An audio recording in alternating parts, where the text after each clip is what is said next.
नमस्कार दोस्तों, आप सभी का स्टडी डिलाइट चैनल पर एक बार फिर से हार्दिक स्वागत है। यूपीपीएससी आरओ एआरओ री एग्जाम के लिए टेस्ट सीरीज चल रहा है और आज हम लोग देखेंगे टेस्ट नंबर 6 को। ये जो है जीएस का टेस्ट है और चलिए शुरुआत करते हैं पहले प्रश्न से, जो है कि निम्नलिखित कथनों पर विचार कर सत्य कथन की पहचान कीजिए। तो आप देख सकते हैं कि दो कथन दिए गए हैं, हमें इनको पढ़ना है और फिर बताना है कि इनमें से कौन सा सत्य है यानी कि सही है। पहला है कि माइक्रोफोन विद्युत ऊर्जा को ध्वनि ऊर्जा में बदलता है। तो साथियों, ये जो पहला कथन दिया गया है ये कथन सही नहीं है। क्यों नहीं सही है? क्योंकि माइक्रोफोन जो है ये ध्वनि ऊर्जा को विद्युत ऊर्जा में बदलता है। यहाँ पर उल्टा लिखा गया है तो पहला वाला हमारा गलत होगा। और दूसरा कथन क्या है कि मोमबत्ती का जो जलना है ये रासायनिक ऊर्जा को प्रकाश ऊर्जा में बदलता है। बिल्कुल सही है। आप लोग देखे होंगे साथियों, जब मोमबत्ती जलता है तो मोमबत्ती जलने से क्या होता है कि जो रासायनिक ऊर्जा है ये परिवर्तित होकर प्रकाश ऊर्जा में बदल जाती है। दूसरा वाला सही है और पहला गलत है। तो देखिए कौन सा कूट सही होगा, तो ऑप्शन नंबर बी केवल 2। सिर्फ दूसरा वाला कथन हमारा बिल्कुल सही कथन है। नेक्स्ट है सूची 1 को सूची 2 से मिलाइए। तो दो सूची दी गई हैं, आइए देखते हैं और इसका मिलान करते हैं। साथियों मात्रक है और पहली सूची में जो पहला दिया गया वो है डाइन। तो डाइन किसका मात्रक है? तो बल का है, बिल्कुल सही है। दूसरा वाला है एम्पियर। तो एम्पियर साथियों विद्युत धारा का है, ये भी एकदम बिल्कुल ठीक सुमेलित है। तीसरे में दिया गया है अर्घ। अर्घ कार्य का है, ये भी सही है। और कैंडेला ज्योति तीव्रता। तो आप देख सकते हैं कि जो चारों सूची में दिया गया है ए बी सी डी चारों बिल्कुल सही सुमेलित है। तो इसका सही कूट क्या होगा? ऑप्शन नंबर ए यानी कि 1 2 3 4 चारों बिल्कुल सही क्रम में सुमेल है। नेक्स्ट है निम्नलिखित कथनों पर विचार करें। फिर से कथन वाले प्रश्न दिए गए हैं, तो आइए देखते हैं। हमें सत्य कथन की पहचान करना है। पहला है कि पनडुब्बी आर्किमिडीज के सिद्धांत पर कार्य करती है। तो साथियों बिल्कुल सही कथन है। जो पनडुब्बी है ये किस सिद्धांत पर कार्य करती है? तो आर्किमिडीज सिद्धांत पर कार्य करती है। इसमें क्या है कि आगे और पीछे दो टैंक लगे होते हैं जिसमें पनडुब्बी पानी भर के समुद्र के नीचे पहुंच जाती है। साथियों तो ध्यान दीजिएगा, जो सिद्धांत है वो है आर्किमिडीज सिद्धांत। दूसरा है वेंचुरी मीटर बर्नौली के प्रमेय पर कार्य करता है। ये कथन भी हमारा सही कथन है। तीसरा जो कथन दिया है वो है कि ज्वालामुखी का जो लावा है अपने श्यानता के कारण बहता है। ये गलत है। श्यानता के कारण नहीं बल्कि घनत्व के कारण बहता है। साथियों यहाँ अगर घनत्व होता तो सही होता।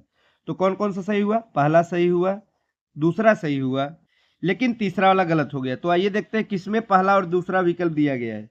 तो आप देख सकते हैं ऑप्शन नंबर ए में ही है 1 और 2, यानी कि कथन 1 और कथन 2 बिल्कुल सही है। हमारा अगला प्रश्न है कि निम्नलिखित में से किस रंग के प्रकाश में प्रकाश संश्लेषण बिल्कुल नहीं होता है? बड़ा ही महत्वपूर्ण प्रश्न है साथियों। तो बताइए कि वो कौन सा रंग है, किस रंग के प्रकाश में जो प्रकाश संश्लेषण की क्रिया है वो बिल्कुल नहीं होती? तो साथियों हरा रंग। ध्यान दीजिएगा, सही जवाब होगा ऑप्शन नंबर बी। प्रकाश संश्लेषण हरे रंग के प्रकाश में बिल्कुल नहीं होता है। क्यों?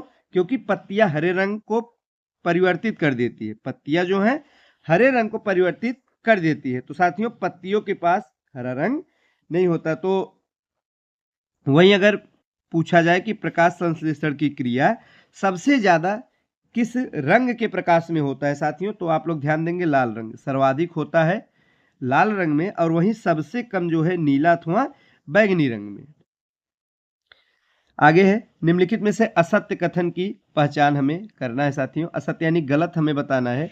4 कथन दिए गए हैं, तो चलिए देखते हैं इसमें से गलत क्या है। तो साथियों ऑप्शन नंबर सी गलसुआ में मुख्यतः हमारी आंख प्रभावित तो होती है, ये गलत है। गलसुआ क्या है साथियों? ये मुख्य रूप से हमारे लार जो ग्रंथि है इनमें सूजन के कारण होता है।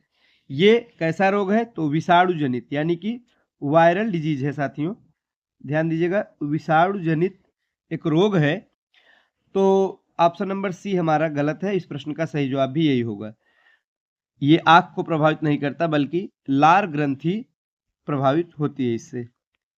आगे है कि निम्नलिखित में से कौन सा एक जीवाणुविक क्रिया द्वारा अपघटित नहीं होता है? तो प्लास्टिक पदार्थ, जो प्लास्टिक पदार्थ है ऑप्शन नंबर बी। साथियों, प्लास्टिक का केवल पुनर्चक्रण किया जा सकता है, पूरी तरह इसे अपघटित नहीं किया जा सकता है। नेक्स्ट है, एस्किमो जनजाति के लोग जो उत्तरी ध्रुवीय क्षेत्रों में रहते हैं उनके घरों को इग्लू कहते हैं। आप सभी जानते होंगे, जो उत्तरी ध्रुवीय क्षेत्रों में रहते हैं, एस्किमो जनजाति एक है, तो बर्फ के ये घर बनाते हैं, इसे इग्लू कहते हैं। इग्लू किस कारण रहने लायक गर्म वातावरण प्रदान करते हैं? तो साथियों, जो इग्लू इनके घर बर्फ के बने होते हैं, आपको जानकर हैरानी होगी कि उसमें जो है अंदर जो है पर्याप्त गर्म वातावरण होता है। तो किस कारण से ऐसा होता है, यही पूछा गया है। तो संवहन विधि के कारण ऐसा होता है। सही जवाब होगा ऑप्शन नंबर ए। तो जो एस्किमो जनजाति है, ये इग्लू नामक दोहरे दीवार की घरों में रहते हैं, जो बर्फ का बना होता है। साथियों, बाहर की अगर वातावरण की तापमान की बात की जाए तो काफी ठंडा होता है। तो इसके कारण क्या होता है कि बाहर की दीवार बहुत ठंडी रहती है, लेकिन अंदर की दीवार बाहर की दीवार से अलग होता है। इसी कारण से दोनों के मध्य में वायु भरा रहता है, जो कि अंदर के वातावरण को रहने लायक बना देता है। इसी को कहते हैं संवहन विधि। आप लोग ध्यान दीजिएगा, इग्लू में जो रह सकते हैं ये एस्किमो जनजाति के लोग, जो रह पाते हैं, उसका मेन कारण है संवहन विधि का होना। आगे है, कौन सुमेलित नहीं है? तो 4 विकल्प दिया गया है, हमें बताना है कौन सा गलत है। पहला है टमाटर का लाल रंग, लाइकोपिन दिया गया, बिल्कुल सही है। तो यहां से आपके 4 प्रश्न तैयार हो रहे हैं, ध्यान दीजिएगा। कभी कभी अलग से एक प्रश्न में सीधा सीधा पूछा जाता है कि टमाटर का जो लाल रंग है वो किस कारण है, आप बताएंगे लाइकोपिन। आसान भी है, लाल रंग लाइकोपिन दोनों एक ही वर्ड है, याद रखिएगा, लाल रंग लाइकोपिन। नेक्स्ट है कि प्याज में लाल रंग, तो प्याज भी जो लाल रंग का होता है साथियों, इसका कारण है एंथोसाइनिन, ये भी बिल्कुल सही है, ये गलत नहीं है। तो एंथोसाइनिन ही है जो कि प्याज में लाल रंग का कारण है। नेक्स्ट है सेब का लाल रंग, तो इसमें भी एंथोसाइनिन के कारण ही इसका रंग लाल होता है। आगे है गाजर में लाल रंग, दिया गया है कैरोटीन, ये गलत है। गाजर जो लाल रंग का होता है उसका कारण भी एंथोसाइनिन ही है। तो ध्यान दीजिएगा, एंथोसाइनिन आप प्याज, सेब, गाजर तीनों में याद रख सकते हैं। कैरोटीन गलत है। तो इस प्रकार से हमारा जो सही जवाब होगा वो होगा ऑप्शन नंबर डी। आगे है कि निम्नलिखित में से किस दैहिक प्रक्रिया में पौधों से बूंद के रूप में अतिरिक्त जल का निष्कासन होता है? कौन सी प्रक्रिया है साथियों? तो बिंदु स्राव। कौन सी? बिंदु स्राव, ऑप्शन नंबर बी। तो जब वाष्पीकरण की दर कम होती है, अतिरिक्त जल घास और अन्य घासी पौधों की पत्तियों के शीर्ष पर खुली सिराओं के आसपास बूंदों के रूप में जमा हो जाता है। तो साथियों, बिंदु स्राव आप लोग ध्यान देंगे, सही जवाब होगा ऑप्शन नंबर बी। हमारा अगला प्रश्न है, पॉलिटी का है। भारत सरकार अधिनियम 1858 के संदर्भ में निम्नलिखित कथनों पर विचार करिए और फिर बताइए कौन सा सही है। पहला है, कंपनी का शासन समाप्त कर दिया गया। तो आप लोग जानेंगे साथियों, जब पॉलिटी पढ़ेंगे तो 1857 की क्रांति के बाद में 1858 का जो एक्ट आता है, इसके तहत क्या किया जाता है कि जो कंपनी है, कंपनी ईस्ट इंडिया कंपनी का शासन पूरी तरह समाप्त कर दिया गया, बिल्कुल सही है। नेक्स्ट है, बोर्ड ऑफ कंट्रोल और कोर्ट ऑफ डायरेक्टर्स को समाप्त कर दिया, ये भी सही है। भारत परिषद को समाप्त किया गया, ये गलत है, भारत परिषद समाप्त नहीं किया गया। तो पहला वाला और दूसरा वाला सही है। आइए देखते हैं कौन सा विकल्प सही होगा। तो ऑप्शन नंबर ए हमारा ठीक जवाब होगा, 1 और 2 हमारा बिल्कुल सही है। अगला प्रश्न साथियों, ये भी पॉलिटी का है। केशवानंद भारती बनाम केरल राज्य, बड़ा ही फेमस वाद है, अक्सर यहां से प्रश्न आपको देखने को मिल जाएंगे। इसके अनुसार निम्नलिखित कथनों पर विचार कीजिए। तो उद्देश्य से संबंधित ये था साथियों, और हमें 3 कथन है, बताना है कौन कौन सा सही है।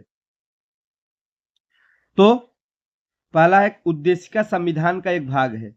तो इसके तहत जो केशवानंद भारती बनाम केरल राज्य है 1973, इसके अनुसार उद्देश्य का संविधान का भाग है, बिल्कुल सही है। और दूसरा, उद्देशिका में संशोधन नहीं किया जा सकता, ये गलत है।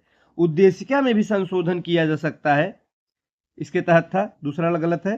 तीसरा, उद्देशिका न्याय योग्य नहीं है, ये साथियों सही है, उद्देशिका न्याय योग्य नहीं है और इसके आधार पर कोई निर्णय नहीं दिया जा सकता। तो पहला वाला सही है, तीसरा वाला सही है।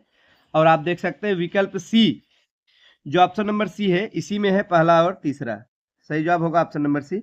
नेक्स्ट है, भारत में निम्न में से किसकी सर्वोच्च स्थापित की गई है? किसकी सर्वोच्चता है? सबसे ऊपर क्या है? तो संविधान है। बड़ा ही आसान प्रश्न है। संविधान जो है, भारत में संविधान की सर्वोच्चता स्थापित की गई है। ऑप्शन नंबर बी हमारा ठीक जवाब होगा। हम बढ़ते हैं अगले प्रश्न की तरफ। निम्नलिखित में से कौन सा शब्द मूल संविधान की उद्देशिका में शामिल नहीं था?